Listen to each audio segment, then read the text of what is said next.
Spell check. By default, Microsoft PowerPoint 2010 automatically checks your presentation for spelling errors, so you may not even need to run a separate check using the spelling command. These errors are indicated by red, wavy lines. To use the automatic spell check feature, 1. Right-click the underlined word. A menu will appear. 2. Click the correct spelling of the word from the list of suggestions. 3. The corrected word will appear in the presentation. You can choose to ignore an underlined word, add to dictionary, or go to the spelling dialog box for more options. Modifying proofing options. With customizable proofing options, Microsoft PowerPoint 2010 gives you the ability to change the way it addresses spelling errors, including the automatic spell check and contextual spelling. Contextual spelling, an option that is turned off by default but can be turned on, can help you find and correct spelling mistakes like the use of TOO versus TWO or THERE versus THEIR. To modify proofing options, 1. From the Backstage view, click Options. 2. Select Proofing. The PowerPoint Options dialog box gives you several options to choose from. Check spelling as you type. Uncheck this box if you don't want PowerPoint to check for spelling errors automatically. This automatically checks hide spelling errors. Use contextual spelling. Check this box if you want PowerPoint to check for contextual spelling mistakes like the use of YOUR versus U''RE.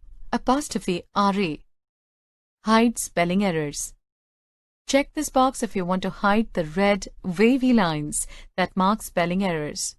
This option is disabled if Check Spelling as you type is unchecked. If you've turned off the automatic spell check, you can still run a check by going to the Review tab and clicking the spelling command. Modifying any settings in PowerPoint options, including proofing, affects all of PowerPoint, not just your current presentations. Slideshow. Once your slideshow is completed, you will need to learn how to present it to an audience. Microsoft PowerPoint 2010 offers several tools and features that can assist you in making your presentation smooth, engaging, and professional. In this lesson, you will learn how to play a slideshow and advance through the slides. In addition, you will learn about various presentation options like using a highlighter to mark slides or how to set your slideshow to play on a continuous loop. To start slideshow, 1. Select the Slideshow tab. 2. Click the From Beginning command in the Start Slideshow group to start the slideshow with the first slide. You can also start the slideshow from the slide you prefer by selecting the slide and clicking on From Current Slide from the Start Slideshow group. This option is convenient if you only want to view or present certain slides. Another option for starting the slideshow is to select Slideshow View at the bottom of the window. To advance and reverse slides, 1. Hover your mouse over the bottom right of the screen. A menu will appear. 2. Click on the right arrow to advance slides or click on the left arrow to reverse slides. You may also use the arrow keys on your keyboard to advance and reverse slides. To stop or end slideshow. To end slideshow, hover and select the menu box Options command and click End Show. You can also press the Escape key at the top left of your keyboard to end the show. Presentation tools and features. Microsoft PowerPoint 2010 provides convenient tools and features that you can use while you're presenting your slideshow. Features include changing your mouse pointer to a pen or a highlighter to draw attention to items in your slides. In addition, you can jump around to slides in your presentation or access items from your computer desktop if needed. To access the pen or highlighter, 1. Hover and click on the pen menu option in the bottom left of your screen. 2. Select pen or highlighter based on your preference. 3. Use the pointer to draw on or mark your slides. From the same menu, you can also change the color of the pen or highlighter.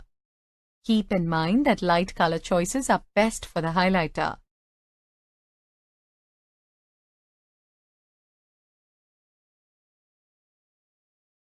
To erase ink markings. 1.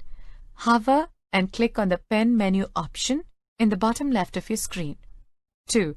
Select Eraser to erase individual ink markings, or select Erase all ink on slide to erase all markings. When you end your slideshow, you also have the option to keep or discard, erase any ink markings you made during your presentation. To jump to a non-adjacent slide. 1. Hover and click on the menu box option in the bottom left of your screen. 2.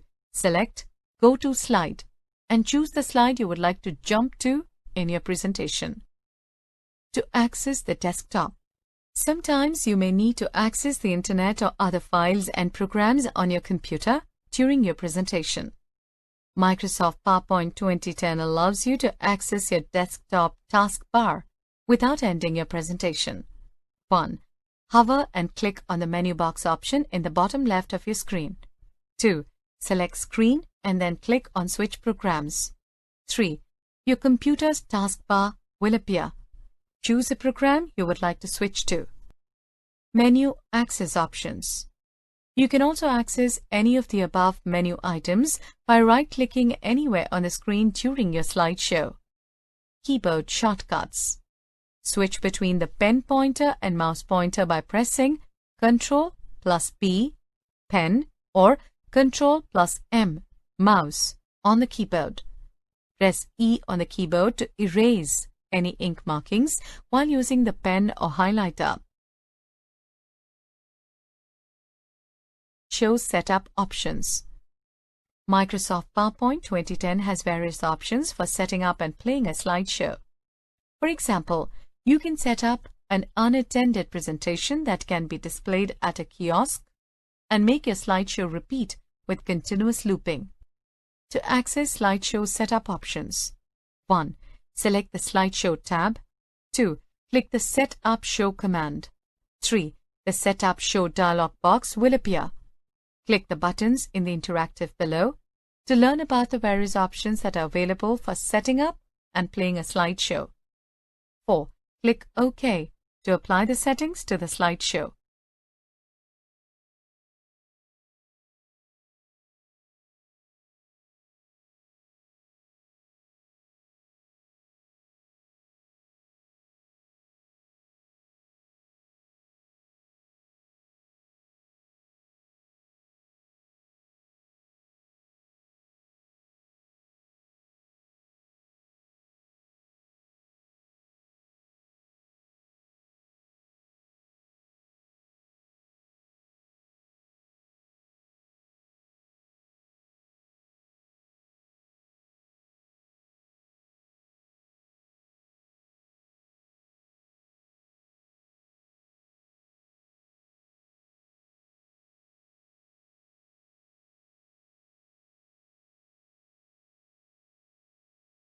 Saving and printing. Are you saving for the first time? Do you need to share your presentation with someone who does not have Microsoft PowerPoint 2010? Would you like to print handouts of your presentation? Do you need a printout that shows your notes with your slides? All of these things will affect how you save and print your Microsoft PowerPoint 2010 presentations. In this lesson, you will learn how to use the Save and Save As commands, in addition to learning how to save in alternative file formats. We will also cover all of the printing tasks and settings in the print pane, along with a quick print feature. Saving and printing presentations. Whenever you create a new presentation in Microsoft PowerPoint 2010, you'll need to know how to save it in order to access and edit it later. Microsoft PowerPoint 2010 allows you to save your presentations in a number of ways. Once you've created your document, you may want to print it to view and share your work offline. It's easy to preview and print a document in Word using the print pane. To use the Save As command. Save As allows you to choose a name and location for your presentation. It's useful if you've first created a presentation or if you want to save a different version of a presentation while keeping the original. 1. Click the File tab. 2. Select Save As. 3. The Save As dialog box will appear. Select the location where you wish to save the presentation. 4. Enter a name for the presentation and click Save. If you're using Windows 7, you'll usually want to save things to your Documents library, and in other versions of Windows, you'll save them to My Documents folder. To use the Save command, 1. Click the Save command on the Quick Access toolbar. 2. The presentation will be saved in its current location with the same file name. If you're saving for the first time and select Save, the Save As dialog box will appear. Auto Recover. Microsoft PowerPoint 2010 automatically saves your presentation to a temporary folder while you're working on it. If you forget to save your changes or if PowerPoint crashes, you can recover the auto-saved file. 1. Open a presentation that was previously closed without saving. 2. In Backstage View, click Info. 3. If there are auto-saved versions of your file, they will appear under Versions. Click on the file to open it. 4. To save changes, click Restore and then click OK. By default, Microsoft PowerPoint 2010 autosaves every 10 minutes. If you're editing a presentation for less than 10 minutes, it may not create an auto-saved version. Other file formats. To save as PowerPoint 97/2003 presentation. You can share your presentation with anyone using PowerPoint 2010 or 2007 since they use the same file format. However, earlier versions of PowerPoint use a different file format, so if you want to share your presentation with someone using an earlier version of PowerPoint, you'll need to save it as a PowerPoint 97/2003 presentation. 1. Click the File tab. 2. Select Save As. 3. In the Save As type drop-down menu, select PowerPoint 97/2003 presentation. 4. Select the location you wish to save the presentation. 5. Enter a name for the presentation and click Save. To save as a different file type. If you would like to share your presentation with someone who does not have PowerPoint, you have several different file types to choose from. 1. Click the File tab. 2. Select Save and Send. 3. Choose from 3 special file types. Create PDF or XPS document. Saves the contents of your slideshow as a document instead of a PowerPoint file. Create a video. Saves your presentation as a video that can be shared online, in an email, or on a disk. Package presentation or CD. Saves your presentation in a folder along with a Microsoft PowerPoint viewer, a special slideshow player that anyone can download and use. In previous versions of PowerPoint, there was a print preview option that allowed you to see exactly what the presentation looked like before printing it. You may have noticed that this feature seems to be gone in Microsoft PowerPoint 2010. It actually hasn't disappeared. It's just been combined with a print window to create the print pane, which is located in Backstage View. To view the print pane, 1. Click the File tab to go to Backstage View. 2. Select Print. The print pane appears with the print settings on the left and the preview on the right. To print, 1. Go to the print pane. 2. Determine and choose how you want the slides to appear on the page. 3. If you only want to print certain slides, you can type a range of slides. Otherwise, select Print All Slides. 4. Select the number of copies. 5. Select a printer from the drop-down list. 6. Click the Print button. Quick Print. There may be times when you want to print something with a single click using Quick Print. This feature prints the document using the default settings and the default printer. In Microsoft PowerPoint 2010, you'll need to add it to the Quick Access toolbar in order to use it. Quick Print always prints the entire presentation. So if you only want to print part of your presentation, you'll have to use the Print pane. To access the Quick Print button, 1. Click the drop-down arrow on the right side of the Quick Access toolbar. 2. Select Quick Print if it's not already checked. 3. To print, just click the Quick Print command.